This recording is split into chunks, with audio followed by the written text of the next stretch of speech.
গাজায় চলমান ইসরায়েলি নৃশংসতা ও গণহত্যার জেরে বর্তমান বিশ্বে স্মরণকালের মধ্যে সবচেয়ে জোরালো দাবি স্বাধীন ফিলিস্তিন রাষ্ট্র প্রতিষ্ঠা। এ নিয়ে ব্যাপক চাপে আছে ইসরায়েল, যুক্তরাষ্ট্র ও তার পশ্চিমা মিত্ররা। এরই মাঝে স্পেন সহ ইউরোপের বেশ কিছু দেশ ফিলিস্তিনকে স্বাধীন রাষ্ট্র হিসেবে স্বীকৃতি দিয়েছে। জাতিসংঘেও দিন দিন জোরালো হয়ে উঠছে এ দাবি। এ বাস্তবতায় পরিস্থিতি নিয়ন্ত্রণের বাইরে চলে যাওয়ার আগেই চিরতরে স্বাধীন ফিলিস্তিন রাষ্ট্র প্রতিষ্ঠার পথ রুদ্ধ করে দিতে নতুন ছক সাজাচ্ছে ইসরায়েলের প্রধানমন্ত্রী বেনিয়ামিন নেতানিয়াহুর উগ্র ডানপন্থী সরকার। বুধবার নিজের এক লেখায় চাঞ্চল্যকর এই তথ্য জানান পুলিৎজার জয়ী মার্কিন সাংবাদিক সিমুর হার্স।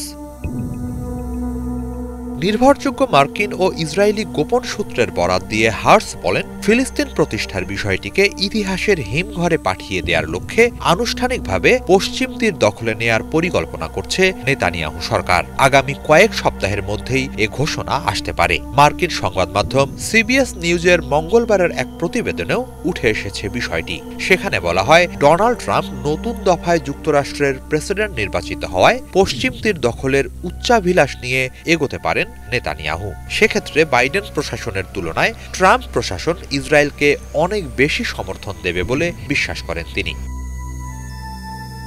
সিবিএস নিউজ জানায়, এরই মাঝে ট্রাম্প প্রশাসনে কাকে মার্কিন রাষ্ট্রদূত হিসেবে ইসরায়েলে পাঠানো হবে তা ঠিক করা হয়েছে। গুরুতর এ দায়িত্বের জন্য বেছে নেওয়া হয়েছে আরকানসা অঙ্গরাজ্যের সাবেক গভর্নর মাইক হাকাবিকে। তিনি বরাবরই স্বাধীন ফিলিস্তিন রাষ্ট্র প্রতিষ্ঠার বিরোধী।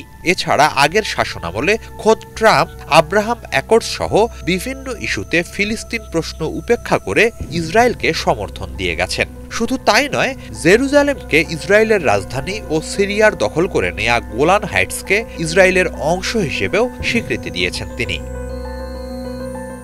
সার্বিক প্রেক্ষাপটে ট্রাম্পের নতুন শাসনামলে ফিলিস্তিন প্রসঙ্গে মার্কিন নীতিতে আরও বড় আকারের বদল আসার আশঙ্কা রয়েছে। নেতানিয়াহু এই সুযোগটিকেই কাজে লাগাতে চান বলে ধারণা অনেক বিশ্লেষকের। তাদের বক্তব্য, বাইডেন হোয়াইট হাউসে আছেন আর 2 মাস।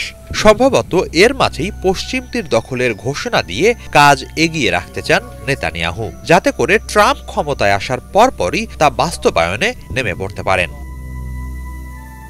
বুধবারের লেখায় হার্স বলেন, ওয়াশিংটনের মাধ্যমে সমরাস্ত্র ও সামরিক সহায়তা নিয়ে গাজাবাসীর ওপর যুদ্ধ চাপিয়ে দিয়েছে ইসরায়েল। উত্তর গাজার বাসিন্দাদের উচ্ছেদ করে ঠেলে দেয়া হয়েছে দক্ষিণ গাজার দিকে। এবারে নেতানিয়াহুকে পশ্চিম তীর দখলে নেয়ার জন্য চাপ দিচ্ছে সরকারের উগ্র ডানপন্থী অংশ। ফিলিস্তিনের 2টি অংশই নিজেদের নিয়ন্ত্রণে নিতে চায় তারা। এতে করে ফিলিস্তিন প্রতিষ্ঠার বিষয়টি চিরকালের জন্য ধামাচাপা পড়বে। একই সাথে গাজা পুনর্গঠনে সহায়তা দেওয়ার ব্যাপারে সংশয়ী আরব দেশগুলো পিছু হটবে বলে ধারণা তাদের। ইসরায়েল সরকারের উগ্র ডানপন্থীরা বলছে, গাজা ও পশ্চিম তীর দখলে নিলে বদলে যাবে মধ্যপ্রাচ্যের ভূরাজনীতির খোল নলচে। তাতে করে এই অঞ্চলে আরো ভালোভাবে গেড়ে বসতে পারবে ইসরায়েল। আরব বিশ্বে ইসরায়েলের ক্ষমতা পাকাপোক্ত করার অর্থ যুক্তরাষ্ট্র ও পশ্চিমা দেশগুলোর কর্তৃত্বকেই টিকিয়ে রাখা। ট্রোজান হর্স ইসরায়েলকে ট্রাম্প সেভাবেই কাজে লাগানোর চেষ্টা করবেন বলে অভিমত অনেক বিশ্লেষকের। হিজল জোবায়ের, বাংলা ভিশন।